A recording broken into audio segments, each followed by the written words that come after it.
As always, I'd like to thank Professor Schamberger for having me speak today. Who doesn't love baseball? Okay, there are a lot of people who don't love baseball, but I'm not one of them.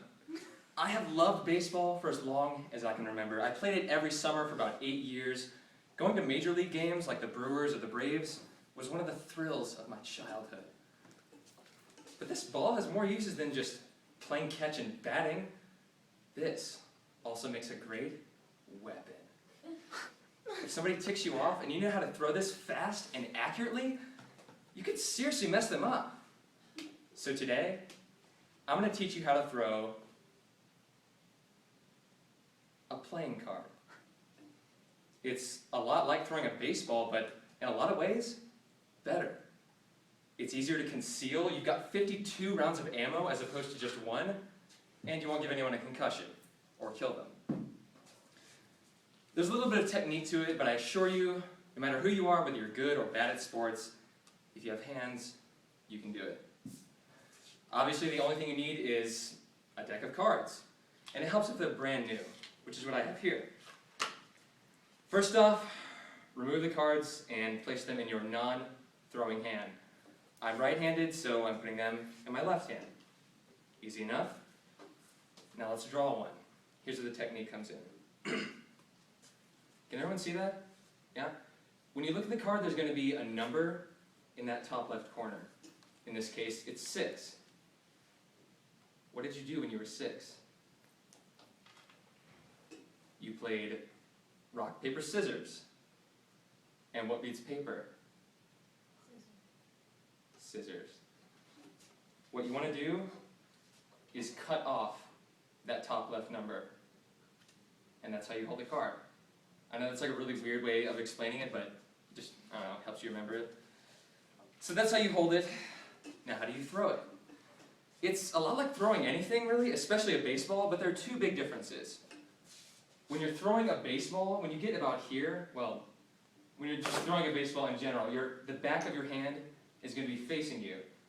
But when you throw a card, you want the front of your hand to be facing you. That's the first difference. The second difference is the most important, so pay attention. Any good ball player will follow through with their throw as opposed to just stopping their arm right here and just letting go. But with a card, when you get to about here, you want to just flick your hand and let it go. This is what creates the spin, which is vital to any card throw, just like a frisbee. And now we practice. And when you practice, you want to find a nice medium-sized space, and it helps if it's empty so that you're not knocking down all the lamps and pictures and your parents get mad at you. And it's best to throw them towards a wall so that they're easier to gather back up when you're done. Now when you're first starting out, I'll clean it up when I'm done. Okay.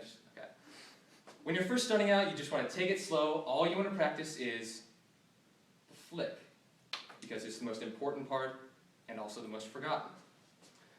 So you just want to start throwing a couple, nice and easy, not really a whole lot of arm movement. All you're doing is the flick. And then once you're comfortable with that, you can start adding a little more arm movement. Remembering to face the back of your hand towards you. See, when you don't flick it enough, it just doesn't go. There you go. And when you're comfortable with that, you can start stepping and just lunging into it. Just putting your whole body into the throw. And then, when you're throwing them at someone, you can intimidate your victim with bad puns like hit the deck or pick a card. Alright, that's enough. So if you're ever playing cards with your friends and one of them is cheating, with a couple of these, you could end their dishonest days.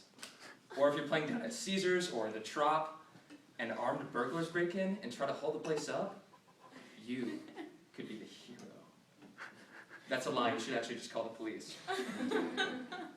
Despite awesome villains like the Joker or Gambit, playing cards just aren't weapons.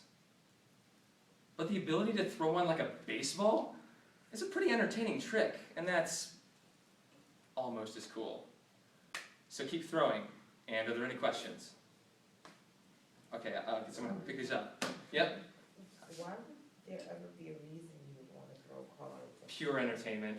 There's really no other reason. You know, icebreaker, meet new people.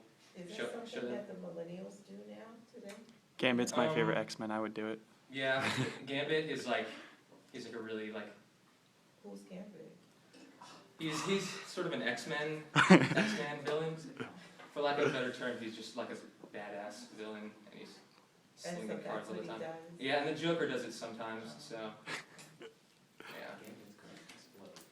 What? Gambit's cards explode. Yeah. We can work Okay. on that. Okay, so this